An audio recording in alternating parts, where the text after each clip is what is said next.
وہ جس کو کہتے ہیں نا چھوٹے منہ بڑی بات، یہ کہلوا دی اللہ تعالیٰ نے. اللہ تعالیٰ ہم آپ سے اس وقت مدد مانگ رہے ہیں جب ہم اپنی پوری کوشش کر چکے ہیں. یہ بات کہی جا رہی ہے.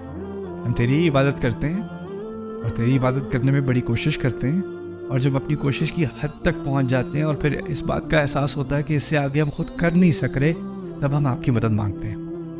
یہ کیا نستعین. اب آپ اس چیز کو کمپیئر کریں، اس کا تقابل کریں. ہمارا جو رویہ ہے اسلام میں آج ہماری قوم کا، اللہ تعالیٰ سے مدد مانگنے کا جو رویہ ہے، جو آپ عام طور پہ دیکھتے ہو اپنے اندر، اپنے دوست احباب کے اندر، فیملیز کے اندر، کلچر کے اندر، کیا دیکھتے ہو؟ بس جی اللہ کی مدد آ ہی نہیں رہی، کیا کر سکتے ہیں. دیکھیں جی بس اللہ نے یہی لکھا ہوا تھا، کیا ہو سکتا ہے؟ ہاتھ پہ ہاتھ رکھ کے مدد کا انتظار ہو رہا ہے. یہی بات ہوتی ہے نا. وہ پرانا قصہ ہے، کرسچنز بہت یوز کرتے ہیں، لیکن بات صحیح ہے. وہ کہتے ہیں ایک سیلاب آ رہا تھا تو سب شہر سے نکل رہے تھے کیونکہ اعلان آ گیا تھا کہ سیلاب آ رہا ہے. ایک صاحب نے کہا نہیں، میرا رب میرے لیے کافی ہے، تم لوگ جاؤ، میں اپنے رب سے مدد مانگوں گا. سارے نکل گئے، ایک بندہ رہ گیا گاؤں میں. سیلاب آ رہا ہے، پانی بڑھتا چلا گیا. تو ایک بندہ کشتی سے گزر رہا تھا، اس کے چھوٹی سی اس نے کشتی خود ہی پٹھوں سے بنائی اس نے، اور بنا کے کہتا ہے بھائی آ جاؤ میرے پاس ایک اور کی جگہ ہے. نہیں میرا رب مجھے میری مدد کرے گا، مجھے تمہاری کوئی ضرورت نہیں. اب پانی اوپر تک چلا گیا تو وہ اب چھت پہ کھڑا ہوا ہے اکیلا، پانی اوپر اٹھ رہا ہے. اوپر سے ہیلی کاپٹر بھی آ گیا، اس نے دیکھ لیا اسے، نے کہا آپ آ جائیں یہ پکڑ لیں. نہیں میرا رب میری مدد کرے گا. بندہ ڈوب گیا، فرشتے پکڑ رہے ہیں. وہ کہتے ہیں میرے رب نے میری مدد نہیں کی. تو فرشتے کہتے ہیں گدھے، ہم نے پہلے پورے گاؤں سے بلوایا، پھر ہم نے یہ بندہ بھیجا، پھر اس کے بعد ہیلی کاپٹر بھیجا. بات کیا کہی جا رہی ہے اس لطیفے میں؟ وہ یہ ہے کہ ہمیں مدد قبول کرنی پڑتی ہے جب اللہ تعالیٰ کی طرف سے آتی ہے. اپنی کوشش بھی کرنی پڑتی ہے. ہم صرف یہی نہیں کہہ سکتے بس اللہ کی طرف سے مدد آئے گی تو دیکھا جائے گا. جب تک وہ نہیں آئے گی اب کچھ بھی نہیں ہو سکتا. اور یہ کبھی کبھی ہم اس ایکسٹریم پہ چلے جاتے ہیں نا، کیونکہ بات تو ٹھیک ہے، القادر فی الحقیقہ لیس هناک قادر فی الحقیقہ الا اللہ. اصل میں قدرت صرف اللہ کی ہے. میں یہاں کھڑا چل رہا ہوں لیکن میرے چلنے کی صلاحیت اللہ تعالیٰ کی طرف سے ہی آ رہی ہے. تو آپ بڑھ چڑھ کے اگر آپ خطبہ دے دیں کہ ہمارے ہاتھ میں تو کچھ بھی نہیں ہے، اللہ تعالیٰ کا کن جب تک نہ ہو کچھ بھی نہیں ہو سکتا. اب یہ کچھ بھی نہیں ہو سکتا، کچھ بھی نہیں ہو سکتا، بار بار کہتے رہو تو انسان کے دماغ میں کیا بات آ جائے گی، واقعی کچھ نہیں ہو سکتا، میں بھی کچھ نہیں کر سکتا، میری صورتحال بالکل نہیں بدل سکتی، بس اللہ ہی کرے گا. اب اللہ کی مدد مانگی جا سکتی ہے.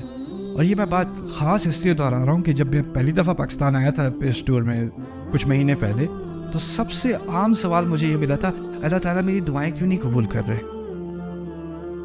اللہ تعالیٰ سے میں نے بہت مدد مانگی، مدد آ نہیں رہی. میں نے آپ نے کیا کیا ہے؟ دعا. اور کیا کیا؟ اور زیادہ دعا، روزے بھی رکھے ہیں میں نے. آپ نے خود کچھ کرنا نہیں ہے، بس مدد مانگنی ہے. اور یہ کس چیز کی مخالفت ہے؟ ایاک نستعین کی. ایاک نستعین. اچھا آؤ، اگر اس کی ترتیب بدل دی جاتی، ایاک نستعین ہوا ایاک نعبد، تو کیا فرق پڑنا تھا؟ تھوڑا سوچتے ہیں اس بارے میں. اصل میں پہلی بات تو یہ ہے کہ ہماری اس زندگی کا بنیادی مقصد اور جو اصل نتیجہ تھا پہلی 3 آیات کا، وہ مدد مانگنا نہیں تھا. اس کا نتیجہ پہلا کیا تھا؟ مجھے اس رشتے کی جو مطالبے ہیں نا وہ پورے کرنے ہیں. تو اس رشتے کی بنیاد کیا ہے؟ استعانہ نہیں ہے، مدد مانگنا نہیں ہے. اس رشتے کی بنیاد کیا ہے؟ عبادت. اور یہی ایک بنیادی فرق ہے ہمارے مذہب میں اور باقی تمام مذاہب میں. یہ بات بھی سمجھ لینا. باقی تمام مذاہب میں اصل بنیاد ہے خدا میری مدد کرے گا. یہ سارے خدا میری مدد کریں گے. یہ کسی نہ کسی طرح ہماری کسی نہ کسی معاملے میں، پیسے کے معاملے میں، فیملی کے معاملے میں، جنگ کے معاملے میں، یہ ہماری مدد کریں گے. ہم یہ فلانے چڑھاوے چڑھائیں گے، ہماری مدد ہوگی. ہم یہ باتیں کریں گے, یہ پوجا کریں گے, ہماری مدد ہوگی. مدد مدد مدد مدد اور مدد.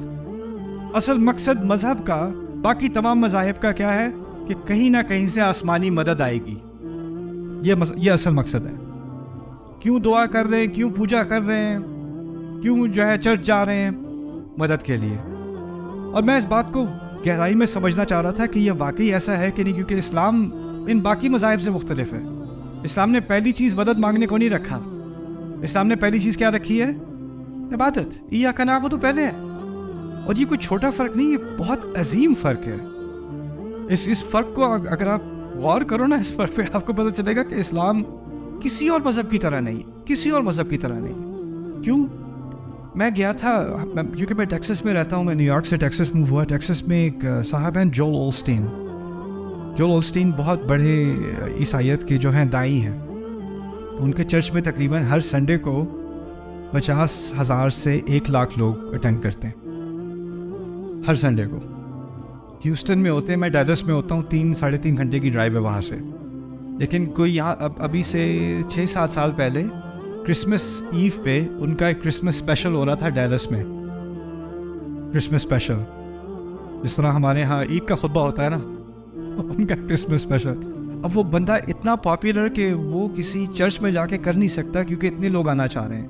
تو اس نے بک کیا امریکن ایئر لائن اسٹیڈیم, جہاں پہ باسکٹ بال گیمز اور بڑے بڑے میچز وغیرہ ہوتے ہیں نا. اس نے وہ پورا اسٹیڈیم بک کیا ڈیلس کا. میں نے بھی ٹکٹ لیا, میں بھی گیا دیکھنے کیا ہوتا ہے, میں بھی دیکھوں کیا کرتے کیا ہیں یہ لوگ. اب میں وہاں گیا, 3 گھنٹے کا اس کا پروگرام تھا, اور اس نے اپنی ساس کو بھی بلایا ہوا تھا, انا للہ و انا الیہ راجعون.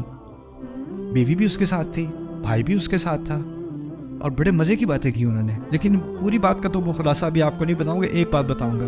وعدے کیا کر رہا تھا, اس سال تمہاری ساری خواہشیں جیزس پوری کر دے گا.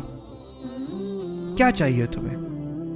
وہ جو جس ڈیورس میں تم پھنسے ہوئے وہ کیس اس سال ختم ہو جائے گا. وہ جو تمہیں جاب نہیں مل رہی نا, جو پروموشن نہیں مل رہی, وہ اس سال تمہیں مل جائے گی.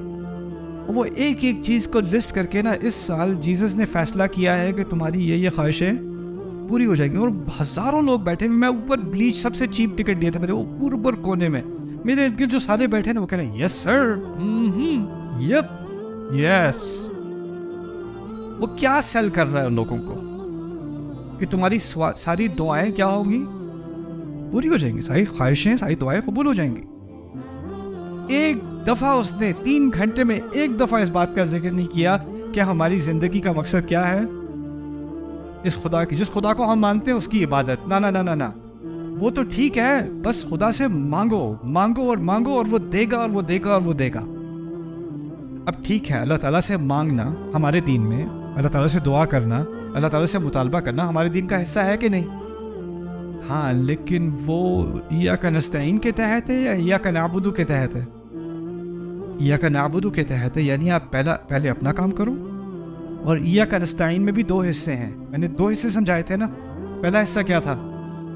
اپنی کوشش, اور پھر اور یہ جو کوشش اور جو آپ مطالبہ کر رہے ہو وہ عبادت کے تحت ہے. یعنی میں اللہ تعالیٰ کی عبادت کرتے ہوئے اب میری زندگی کے مقصد اور اس کے جو گولز ہیں, جو میرے اہداف ہیں, جن چیزوں کے پیچھے میں بھاگ رہا ہوں, کیونکہ میں اللہ تعالیٰ کا عبد بننا چاہ رہا ہوں زیادہ سے زیادہ, اب ان گولز پہ بھی اثر پڑا.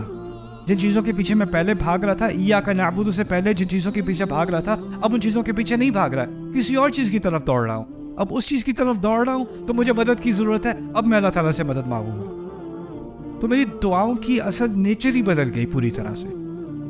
اور اب ہم اس موڑ پر آ گئے ہیں مسلمان قرآن سے اتنے دور کہ اب ہم نے اپنا اللہ تعالیٰ سے جو رشتہ بنایا ہوا ہے نا اس وقت اکثریت نے ہماری, اس میں, اور جو عیسائی نے جیزس کے ساتھ رشتہ بنایا ہوا ہے, جو ہندو نے اپنے مندر میں رشتہ بنایا ہوا ہے اپنے خداؤں سے, اس میں تقریباً کوئی فرق نہیں رہا.